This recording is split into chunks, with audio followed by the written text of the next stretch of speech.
ಇಳಕಲ್ ನಗರದಲ್ಲಿ ಇಂದಿರಾ ಕ್ಯಾಂಟೀನ್ ಕಟ್ಟಡಕ್ಕೆ ಸ್ಥಳ ವೀಕ್ಷಿಸಿದ ಶಾಸಕ ವಿಜಯಾನಂದ ಕಾಶಪ್ಪನವರ್. ಹೌದು, ಬಾಗಲಕೋಟೆ ಜಿಲ್ಲೆ ಇಳಕಲ್ ತಾಲೂಕಿನ ಇಳಕಲ್ ನಗರದಲ್ಲಿರುವ ಶಹರಾ ಪೊಲೀಸ್ ಠಾಣೆ ಮುಂಭಾಗದಲ್ಲಿರುವ ಸರ್ಕಾರಿ ಜಾಗದಲ್ಲಿ ಇಂದಿರಾ ಕ್ಯಾಂಟೀನ್ ಕಟ್ಟಡಕ್ಕೆ ಸ್ಥಳ ವೀಕ್ಷಿಸಿ ಪರಿಶೀಲನೆ ನಡೆಸಿದರು.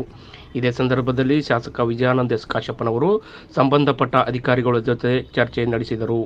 ವರದಿ ಚನ್ನು ವಿ ಗೋನಮಠ, ಸನಾ ಸುದ್ದಿವಾಹಿನಿ, ಇಳಕಲ್.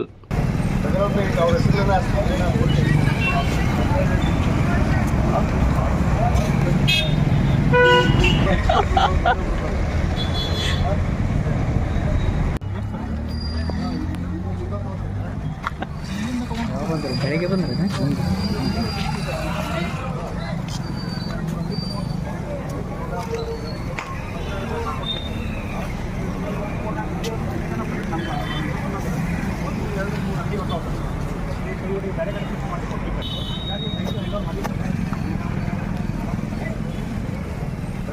ಅವ್ರ ಹೆಸರು